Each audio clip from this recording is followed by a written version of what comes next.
here with Armand Herczeg at Team Sanda in Dundalk. He's an Irish fighter on the amateur scene. He's had quite a few fights. We're going to go through his career, but I want to start from the kind of beginning in Ireland. Like, when did you move over here? How did you find the integration within the country? Thanks for having me on anyway. Just want to say that first, appreciate it. And I moved here, I think 13, 14 years ago. I was about 7.5 years old. So came in. I actually skipped second class and got put into third because they said my English was very good. We used to live in Canada as well for 6.5 years, so that's where I started speaking English first. It's actually my first language as well. So I learnt Hungarian initially at home with my parents talking to me. Then we came here. Because I knew English very well, it was kind of easy enough to settle in and talk to people because I didn't have to learn it that much.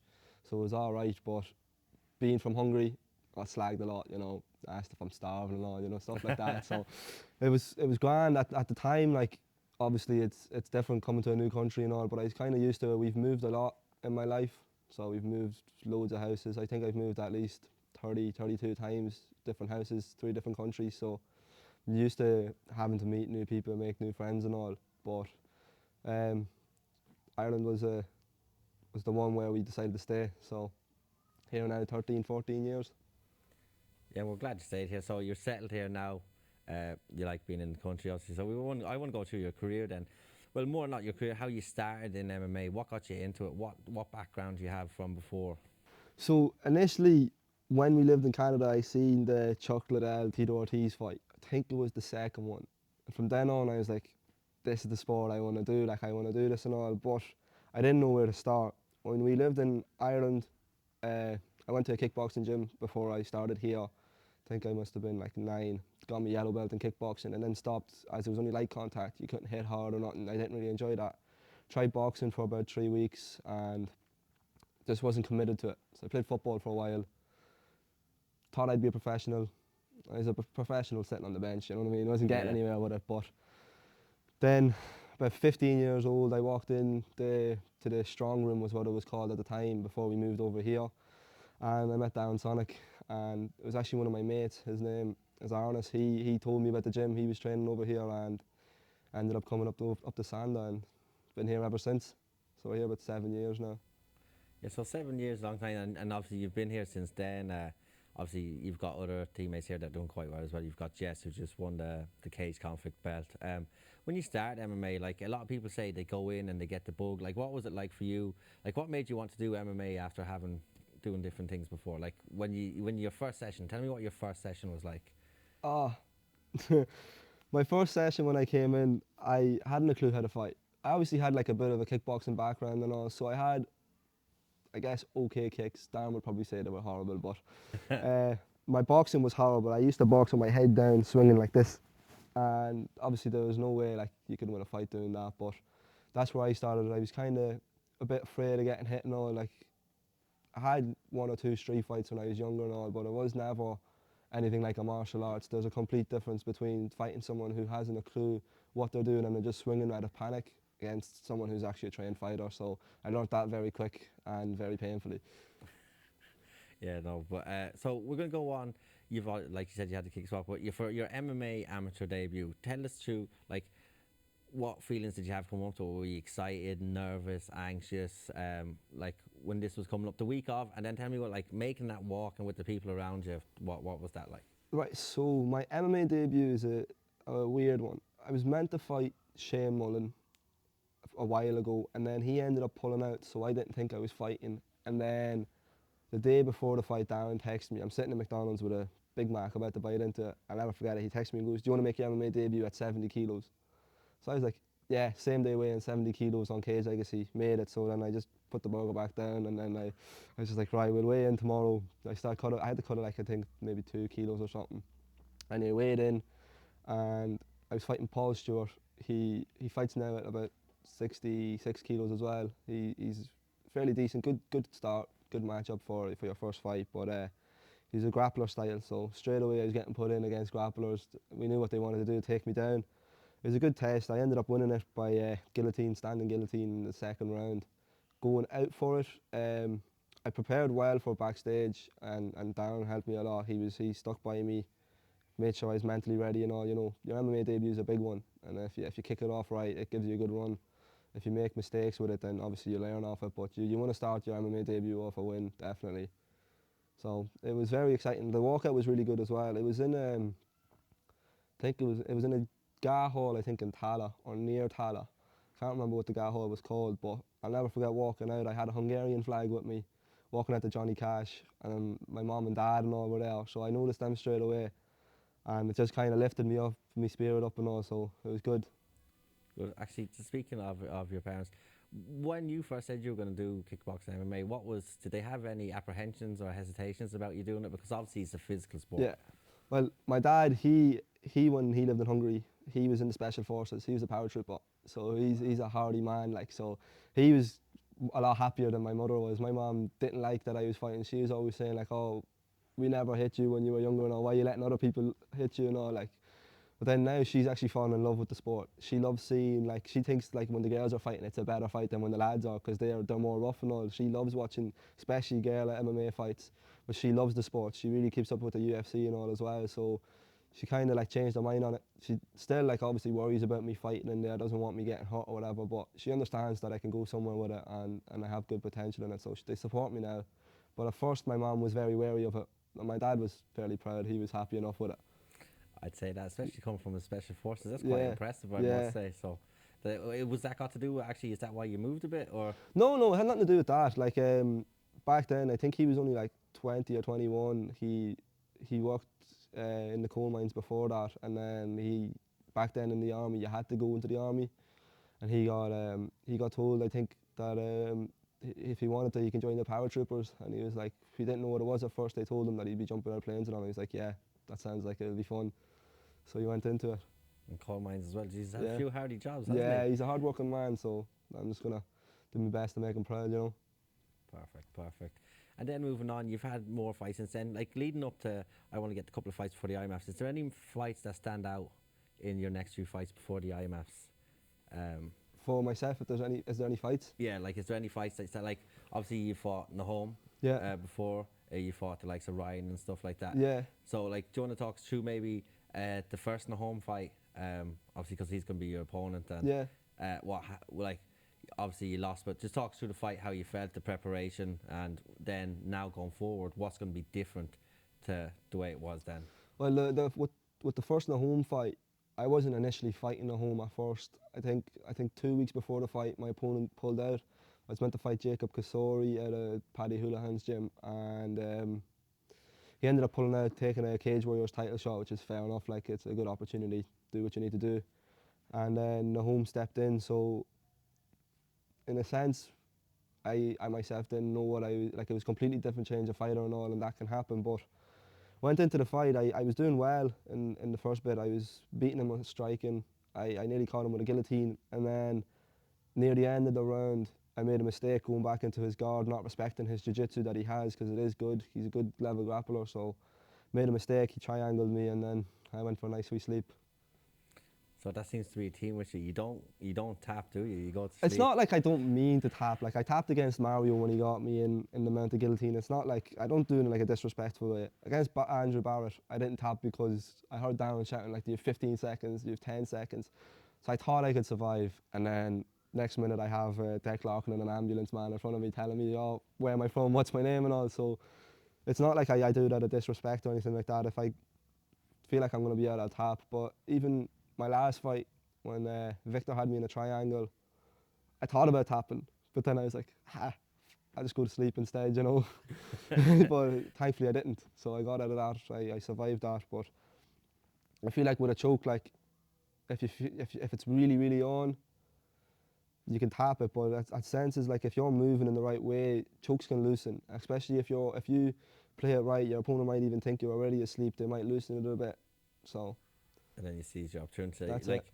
If you look at Volkanovski versus Brian Ortega, you look at that and you think like everyone's like new champion, and then all of a sudden he pops his head out, and then you're just like what happened there? So obviously you're hoping for the chance that they might relax their legs or relax with something, and then you come out of it. So obviously since you and the home, because I think amateur fighters can, like, from fight to fight, they can improve drastically. So like your last fight, you'd be much different to your next fight depending on what you're drilling.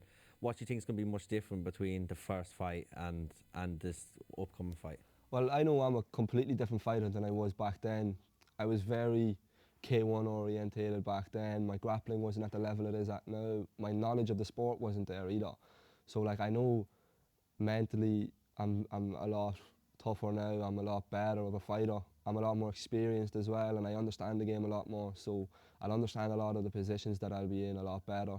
You know, and that's what it was. He got the better of me that night because he was more experienced. But within the times that we had, I've had a lot more fights and I've caught up to a lot of the people in the country, and I've proven that I am better than a lot of people. So it's just going to be another day where I go out and I prove that I am as good as I say I am.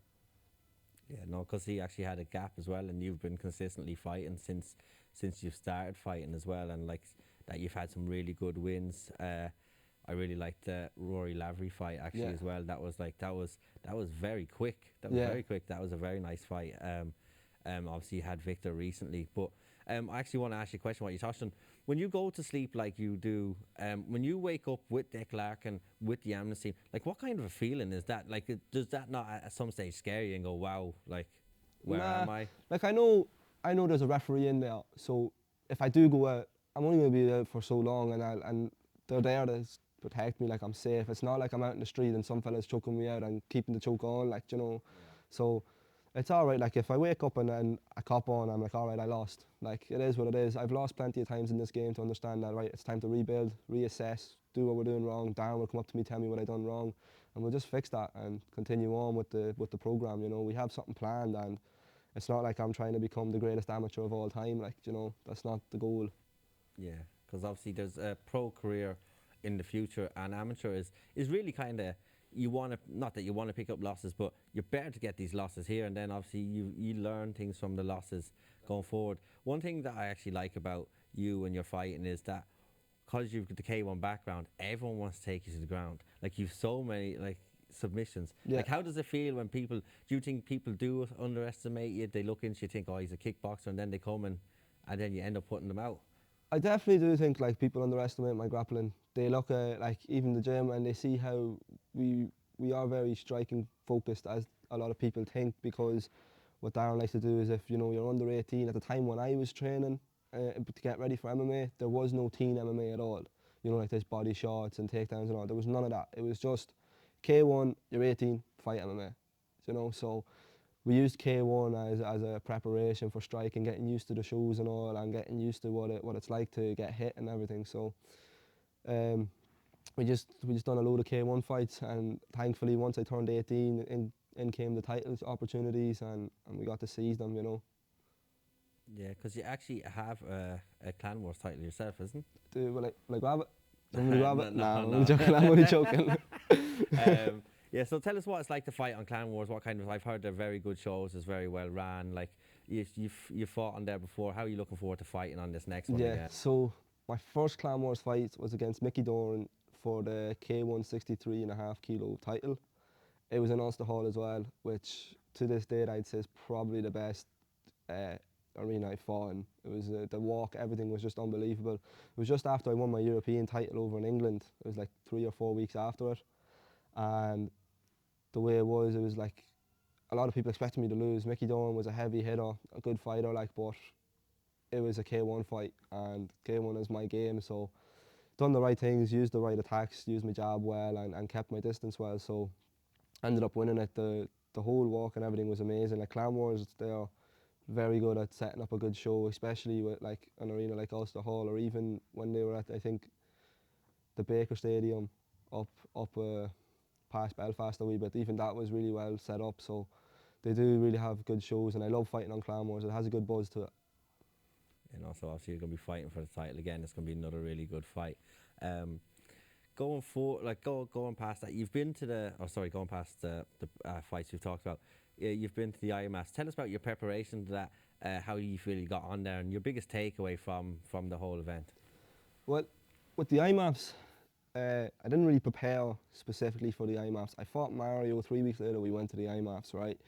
I didn't really think too much into it. I kind of went there and was just like, right, we'll go and do what we need to do. And obviously I was going for the win, but my mentality for it wasn't the same it wasn't the right mentality to go to that. And I even went a weight class above. So Darren was telling me, oh, you should diet and go to 66 kilos, fight a featherweight. You'll do it, like, it'll be a better opportunity, you know, like.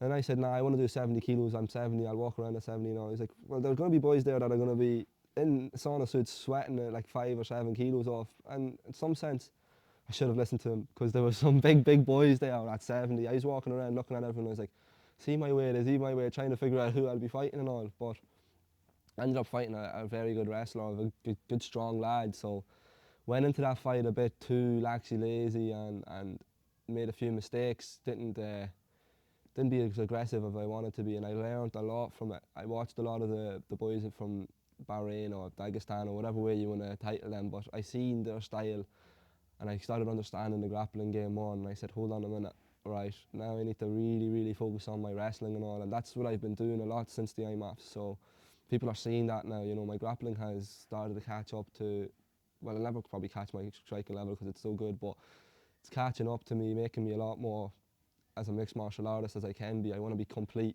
So after the IMAFs, it was just literally laser focus on the sport, get ready. Because even before the IMAFs, I was telling Darren, like, oh, I'm ready for pro, I want to go pro and all. And he was just laughing at me, like, shut up, you know, being a muppet, like, you know. Yeah, no, and then obviously your coach knows when you're ready, and obviously you weren't ready then. Like in regards to wrestling, you see now especially wrestling is, if you don't have wrestling, you need to have at least a defense part of it, because it's such a major factor in MMA, and you've been improving that. So do you think like people still, they still try to take you to the ground? I find that strange with all the subs. Yeah, well, I feel like if you know how good of a striker I am, it's a high risk, high reward game to be striking with me, you know, and you feel like you might get a better chance of taking me down and controlling me. That's fair enough. Like, just don't make any mistakes, because I will capitalise on them, and we've seen that now. I have 6 wins, 5 of them are submissions. I've 1 decision win. If I'm in there for a fight, I'm looking for the finish. I'm not looking to go all the way with the opponent, you know. Yeah, no, because then obviously you're making statements with the submissions, and it's mad. Obviously, being kickboxing is like, it is all submissions. I find that quite good, but it just goes to show the skill on the ground. People think they're going to take you down and beat you, and then when they get down there, like, that doesn't seem to be the case. So, like, coming up, you've got this fight. You fought Rory Lavery as well on Chaos. Tell us what that was like. That was in the Millennium Stadium. Yeah. So a couple of weeks before I fought Rory, we actually grappled, and he was very good. So it kind of like, whenever Darren said the fight to me, I was like, that's going to be tough. Like, he's a very good grappler, and I was like, but I know I'm a very good striker, so it's a great matchup. And I took the fight, because I'm never going to say, like, if Darren says to me, there's a fight tomorrow, do you want to fight? I'll say yeah. Like, I'll never say no to a fight. It's like, I just can't. I can't say no. I love fighting, and it's just any fight comes up, I'll take it. It doesn't matter who the opponent is. So I knew what I was in for with Rory. I knew he wanted to get a hold of my legs, keep me down, and try and khabib me. And the whole preparation for the fight and all, like, I was really focused on counter wrestling and stuff like that. He ended up, we started off striking, obviously. I threw like a body shot, a right hand, and straight from that, once I landed that body shot, I felt really comfortable. I knew it was going to be my day. I knew I was winning the fight. Just something clicked in me from that moment, and my movement and everything. I think just the pace that I set kind of shocked him. He didn't expect it as much, and then when he shot in, I was just cheeky enough to get that choke on, and then I wasn't letting go of it for anything. I ended up going to sleep, which was a weird feeling. Like, I've never had someone go to sleep underneath me, but once he went limp, I was just like, he's actually out. And it just shocked me. It was a mad feeling, like. Yeah, and what was the venue like, actually? Because everyone talks about the venue. The venue, actually, the Millennium Forum. Oh, now I have to think. Is Ulster Hall better than the Millennium Forum? They're very different, but very much alike. Because one of them's a theatre, the other one kind of has like theatre seating in it. But I'd say Millennium Forum's my favourite one I fought in MMA, and then Ulster Hall would be my favourite in K1. The reason why I like Millennium Forum is because it feels like you're in the Coliseum or something. Everyone's just high-rised above you, and you're just, everything's centred on you. When I walked out to Life is Life. Do you know that song? It's like a Maradona, whenever Maradona, you know that song, yeah. So I walked out to that, and everyone was kind of cheering on and all. I looked out and I just started feeding off the energy of the crowd and all. That was a big moment. That boosted me up as well, like, so it was good. Yeah, there was actually the first time I actually met or seen you fight in person was you stay ready all the time. Was that Cage Legacy? You rocked up. Someone's, I think it was David Kay's opponent fell Yeah. out, wasn't it? And you like within 5 minutes or something, or a couple of well, not 5 minutes, Not but like fight, but yeah. you got there to the venue and were like, okay, yeah, I'll fight you or asked to fight. So Like, what are actually you happened? constantly ready like that to fight? Or was We were myself and my dad were setting up the cage for Cage Legacy because he would have set up the cage a couple of times for Darren and that helping out, and I was there the whole day like, and then we were just chilling out. I'm good mates with Solomon, like I have a lot of time for Solomon. I train with him a good bit, and I'm sound enough with Bobby as well. Bobby's a good coach and he's sound to me. So I just said it to him, like I was like, if you want to do a roll or something, I don't mind. We can hop in and do a roll. And then Bobby was like, he's more of a striker. So I was like, oh, we could do a K1 like demo or whatever, and we can just hop in. And then they were like, yeah, no bother. So I had to sort a gum shield and a grind guard, and then got my hands wrapped and went in for the scrap. But it was a good one. It was funny because I kind of was like thinking of it as just like a wee spar and all, and I'm looking at Darren and he goes, turn around there, this fella doesn't think it's a spar. I turned around and David's standing there ready to take my head down. And I was like, okay, right, came on. So it was fun. It was really fun. It was different as well because you don't see many people doing that, and like I didn't mind doing it. It was something. It was a different experience, you know. 1 minute you're just chilling, enjoying the show, and next minute you have to fight mode. So it's a good test. you know, that's crazy. And then like that Cage Legacy, that's what I love about Cage Legacy. He has this mad energy about it. Like there's always an atmosphere, and then that was something different. There always seems to be something different at the Yeah. Cage Legacy as well. You fought on so many different promotions as well, like. And then the last one being Premier with that big cage. Tell us what like the room like. Did it feel much different to fighting in the cages you fought previously?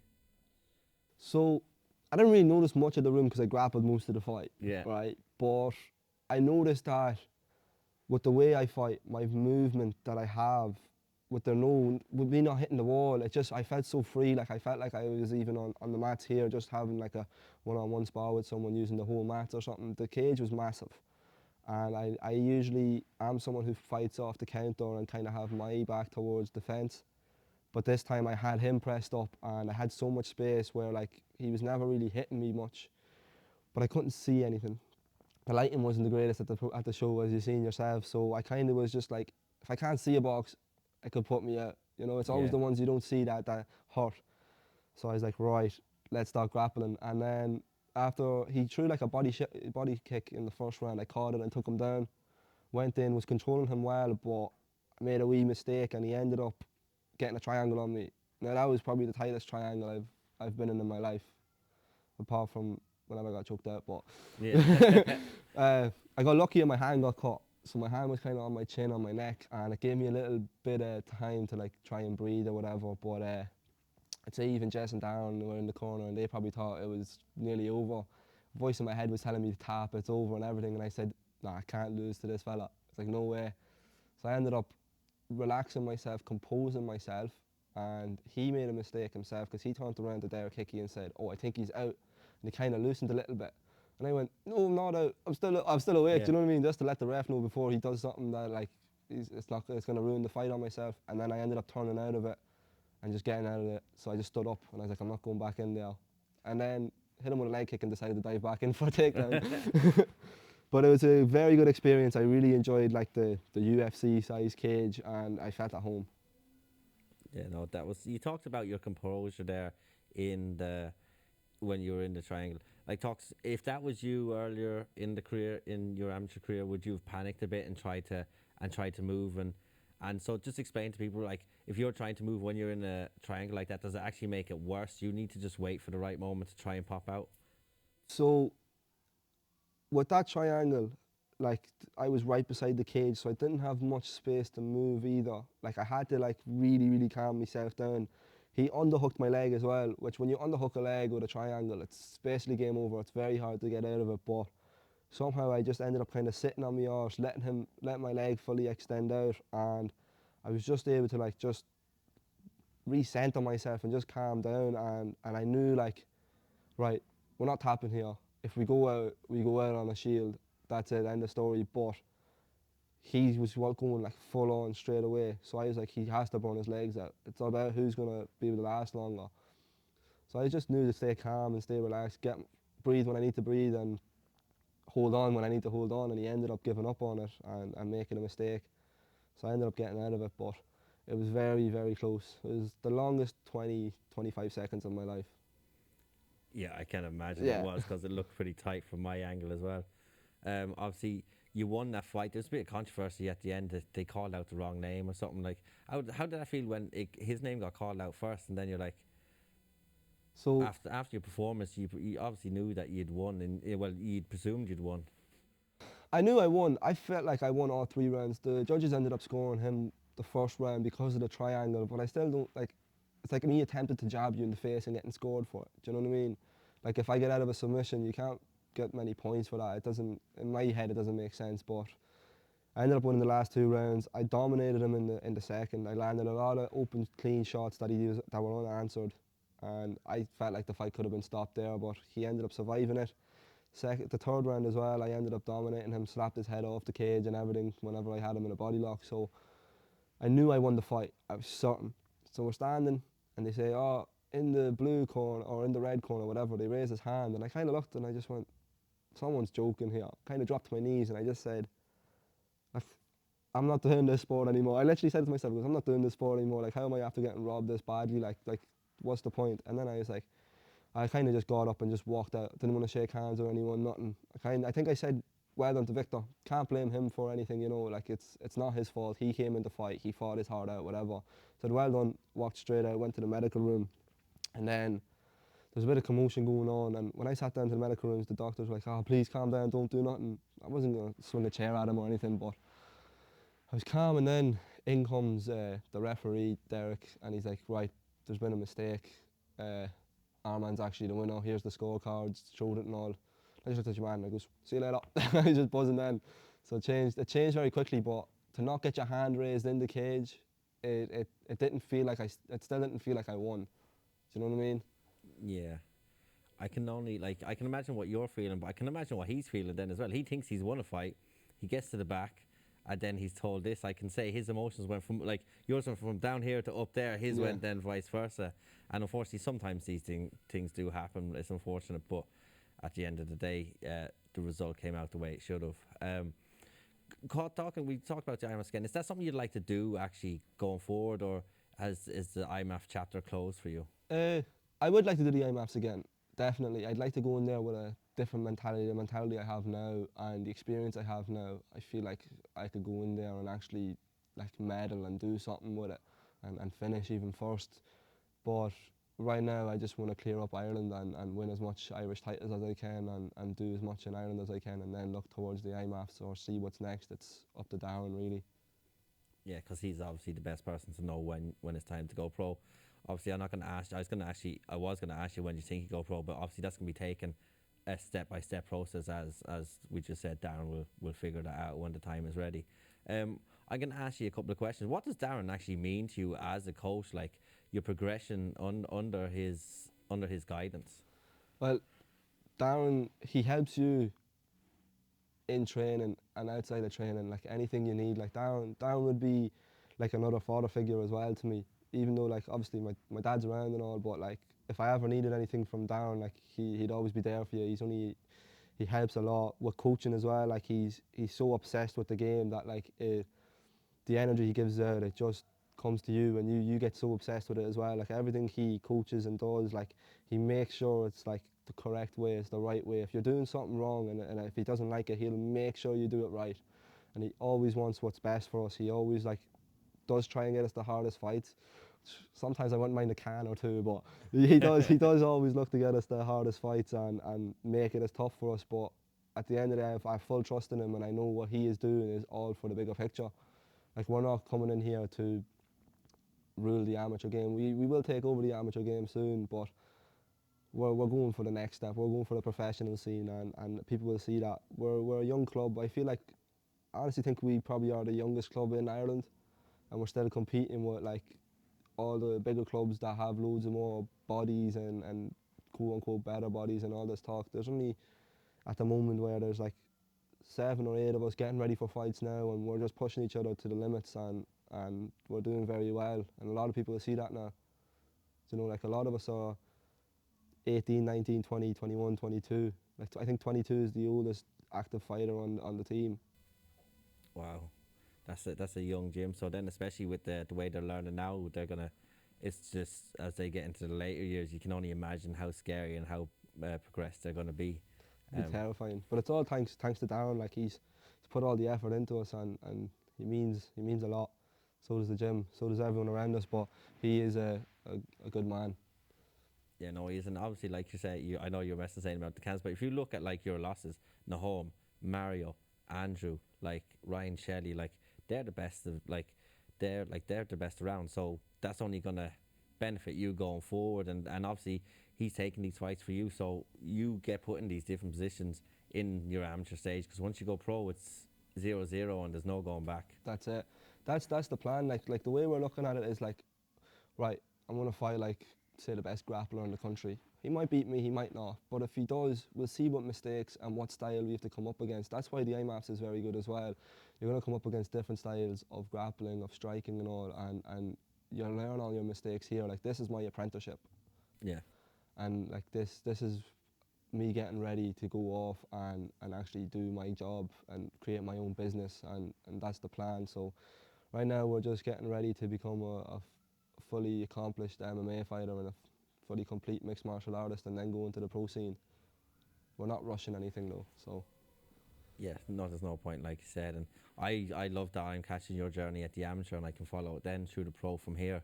I just want you to recap a couple of fights that that would interest me. Like, if you give me 3 fights, one, I'll go with the first one first. What was your favourite finish that you've had? Probably be the Rory one.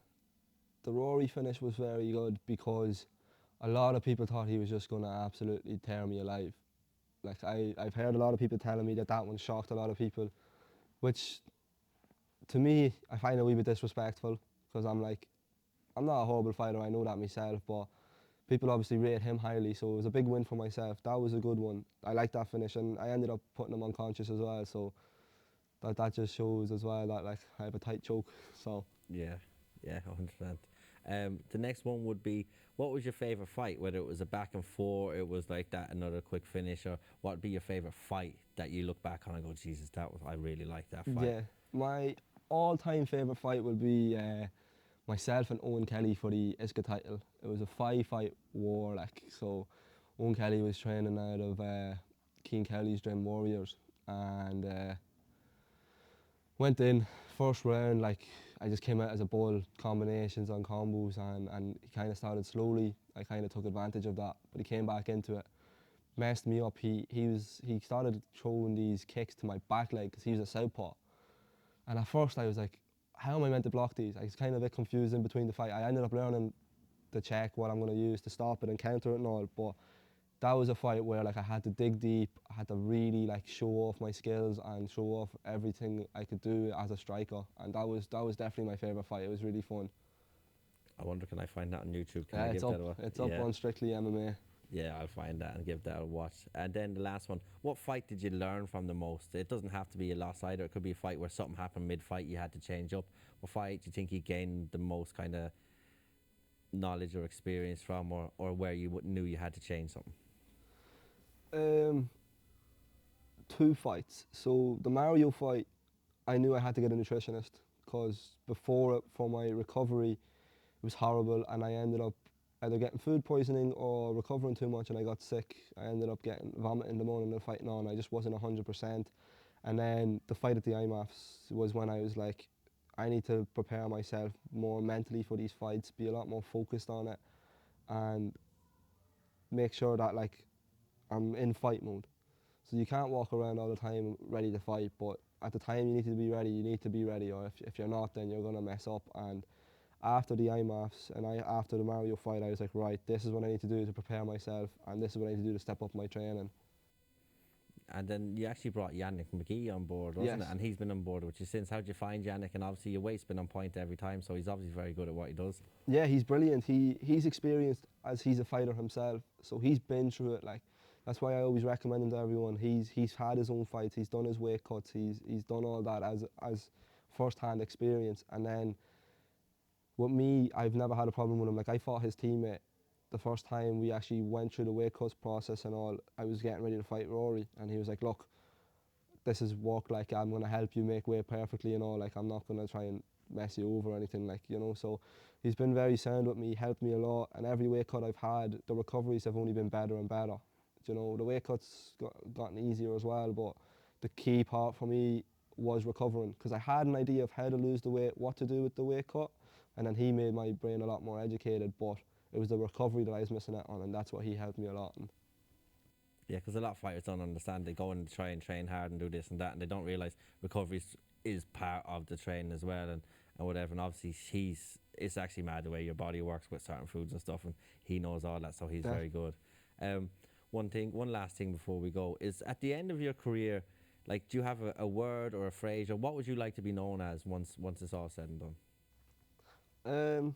That's a good question. I actually, like, I have an idea of what I want to do and how I want to fight. Like, in my head, I want to go on, fight in the UFC, fight for the title, then jump over to Bellator, fight for that title, and then go to one and fight for that title, win all 3 titles, and then, you know, you've won every big promotion's title.